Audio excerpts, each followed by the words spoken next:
እግዚአብሔርን ወዱት ዘንድ ለክርስቶስ መገዛት ምን እንደሚመስል እናንተ ለባሎቻችሁ መገዛት አሳልፋችሁ እንኳን የእናንተን ፍቅር አይኑ ክርስቶስ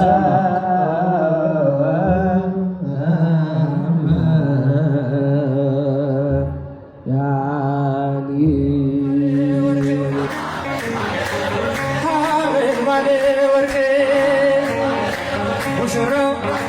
ውበቶ ፈሰሰ